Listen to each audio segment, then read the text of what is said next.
ចាជម្រាបសួរបងមកជួយនេះខ្ញុំតែបងលើរឿងឆ្លើយស្នេហ៍សាតានបងរីកទស្សនាស្ដាប់ដូចតទៅមុននឹងចូលដល់សាច់រឿងបងកុំភ្លេចជួយ like និង subscribe បងអ្នកមួយផងណាបងនៅក្នុងថ្ងៃថ្មីមួយគេមិនទៅធ្វើការនាំនាងមកពិនិត្យពោះនៅមន្ទីរពេទ្យគេអង្គុយសម្លឹងរូបកូននៅក្នុងអេក្រង់អ៊ីកូតែញញឹមជាប់អូនទៅចាប់កំណើតបាន2សប្តាហ៍ប៉ុណ្ណោះអញ្ចឹងប៉ុន្មានខែដំបូងអ្នកមកអាចនឹងមានអាការៈអួតចង្អោរវើមុខធីងថងតិចតួចតែពេលអូនចាស់ខែទៅអ្នកមកលេងអីហើយគ្រូពេទ្យស្រីញញឹមប្រាប់នាងទាំងសម្ដីពីរោះចៅឪពុកគេត្រូវធ្វើអីខ្លះគេសួរយ៉ាងលឿនគ្រូពេទ្យញញឹមអស់សំណើចគ្រាន់តែឮសំណួរក៏ដឹងថាជាឪពុកកូនលើកដំបូងលោកប៉ាមិនមានវ័យច្រើនទេគ្រាន់តែជួយមើលថែអ្នកម៉ាក់ឲ្យបានល្អជួយធ្វើឲ្យផ្លូវចិត្តអ្នកម៉ាក់សប្បាយរាល់ថ្ងៃទៅរាងកាយអ្នកម៉ាក់ក៏រឹងមាំអូនក៏ក្នុងផ្ទៃអ្នកម៉ាក់ក៏រឹងមាំដែរអរគុណណាស់អ្នកគ្រូពេទ្យនាងញញឹមចត់ខ្លួនអង្គុយព្រោះវិនិច្ឆ័យពុះរួចរាល់គេជួយទប់នាងរហូតចាមិនអីទេអ្នកម៉ាក់លោកប៉ាអាចទៅបើកថ្នាំថែរក្សាគួរបានហើយខ្ញុំទៅហើយជម្រាបលាអ្នកគ្រូពេទ្យនាងញញឹមលើកដៃសំពះលាអ្នកគ្រូពេទ្យលើកដៃសំពះនាងវិញទៅគេជួយនាំនាងចេញមកខាងក្រៅលោកនាងអៀកក៏ទៅរកគេអ្នកខ្លះដៃមិន12ចង្កេះនាងទេទប់នាងរហូតចំណែកម្ខាងទៀតកាន់ក្រដាស់ឯកសារអ៊ីកូលោកគិតទៅថាកូនយើងប្រុសឬក៏ស្រីប្រុសឬស្រីយើងមិនដឹងត្រឹមថាគេគួរឲ្យស្រឡាញ់ដូចនាងគេនិយាយបណ្ដាអន់ថើបក្បាលនាងបណ្ដានាងល្អិតមុខក្រហមនៅកណ្ដាលពេទ្យគេចេះមកថើបទៅកើតលោកបានហើយឈប់ថើបទៅហេតុអីមិនមែននៅផ្ទះទេខ្មាស់គេណាស់ខ្មាស់អ្នកណាយើងមានប្រពន្ធឲ្យថើបយើងថើបហើយតែខ្មាស់អីអ្នកគ្មានប្រពន្ធនោះគេអស់សំណាយថើបក្បាលនាងទៀតតែនាងងាកមុខចេញចង់កិច្ចពីគេតែគេក្រសប់ចង្កេះនាងជាប់មុននឹងចាប់នាង3ធ្វើឲ្យនាងកាន់តែអៀនជ្រុកមុខនឹងដើមទ្រូងគេងើដាក់ទ្រូងគេលោកលេងខ្ញុំដាក់ខ្ញុំចុះទៅមិនបានទេគ្រូពេទ្យប្រាប់ឲ្យថ្នមប្រពន្ធមានអ្នកណាថ្នមដល់ថ្នាក់នឹងទេដាក់ចុះទៅនាងទាឲ្យគេដាក់ចុះគេមិនដាក់បីនាងទោះតែដើរឡានរួចបញ្ជាឲ្យខេវិនមកបើកថ្នាំជំនួសសួស្ដីលោកត្រូវការថ្នាំໄວដែរគ្រូពេទ្យស្អាតនិយាយរាក់ទាក់ខេវិនញញឹមមិនសមខ្ញុំមកបើកថ្នាំរក្សាគួរឲ្យភរិយាលោកមែនទេមិនទាន់មានប្រពន្ធទេនៅកំឡោះស៊ីនខេវិនប្រញាប់បកាយភ្លាមអញ្ចឹងបើកឲ្យបើកធ្វើអីចោះគ្រូពេទ្យរៀងឆ្ងល់បន្តិចមកបើកឲ្យប្រពន្ធចៅហ្វាយអញ្ចឹងសុំចាំមួយផ្លែតគ្រូពេទ្យញញឹមដាក់បន្តិចទៅរៀបចំថ្នាំឲ្យគេខេវិនយកដៃអេកទាំងមួយជូពេជ្រខូចប្រឌិនទៅហើយមិញនេះសំណាងណាស់គេបកស្រាយតន់កុំអីច្បាស់ជាមានមនុស្សស្រីកន្លះប្រទេសខូចចិត្តដោយសារគេមិនខាន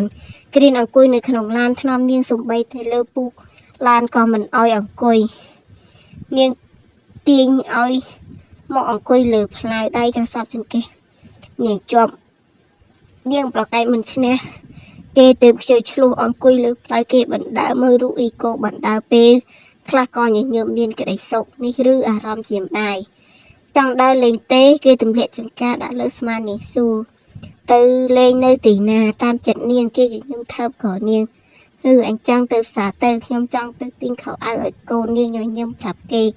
មានលុយដែរឬខ្ញុំគ្មានទេតែលោកមានច្រើនទៀតផងនាងចង្អុលទ្រង់គេនិយាយយ៉ាងគួរឲ្យស្រឡាញ់គេទ្រាំមិនបានថើបសង្កត់ក្បាលនាងមករកខ្លួនថើបជញ្ជក់បូមមាត់នាងថ្នមនាងតូចបិទភ្នែកព្រមទទួលលើដែមខាងអោបក៏គេថើបតតែឆ្អែតរៀងខ្លួនទៅគេដកមាត់ចេញទទួលបញ្ជាអ្នកម៉ាក់គេញញឹមប្រាប់នាងសប្បាយចិត្តសម្លឹងមើលគេទាំងកែវភ្នែកផ្អែមគេសម្លឹងនាងយូរទុំមិនជាប់ចាប់នាងថើបទៀត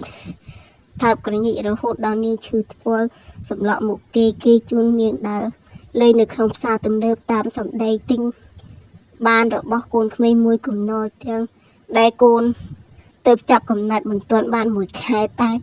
ម៉ាក់ប៉ាត្រូវដៃគ្នាទិញមិនសំចៃមិនដឹងកូនប្រុសឬស្រីទៅទិញម្ដងទាំងពីរតែម្ដងសប្បាយចិត្តឬអត់គេញញឹមសួរគណៈអង្គរៈ ក្រោយគេជាង6នាក់មានរបស់សំពីងសំពងជួពេញដៃសប្បាយណាស់នាងញញឹមក្លឹបភ្នែកដាក់គេទិញទៀតទេឃើញនាងសប្បាយគេក៏សប្បាយនឹងចេះលុយឲ្យនាងចាយប៉ុណ្ណឹងបានហើយអាណិតអង្គរៈរបស់លោកពួកឯងត្រឡប់ទៅវិញមុនចុះទុកតែគេវិនបានហើយគេបែកខ្នងទៅបញ្ជាអង្គរៈគ្រប់គ្នាអនក្បាលគោរពដើរចេញអស់ទុកតែគេវិនម្នាក់ដើរតាមដើរមើលចាវាយស្វីតជាមួយប្រពន្ធតាមខ្ញុំមែនគ្មានប្រពន្ធហើយត្រូវមកមើលគេបណ្ដើប្រពន្ធទៀតគ្រីនបណ្ដើនាងចូលក្នុងហាងលក់គ្រឿងអលង្ការធំមួយនាងតូចងើបមុខសម្លឹងមុខគេចូលទៅធ្វើអីទិញរបស់ឲ្យកូនឬចូលមកគេមិនឆ្លើយទេតែចាប់កាន់ដៃនាងចូលទៅខាងក្នុងសូមស្វាគមន៍មកកាន់ហាងលក់គ្រឿងអលង្ការរបស់ពួកខ្ញុំតើលោកត្រូវការអ្វីដែរបុគ្គលិកនៅក្នុងហាងប្រញាប់មកស្វាគមន៍គេយ៉ាងលឿនយកឈុតដែលយកកក់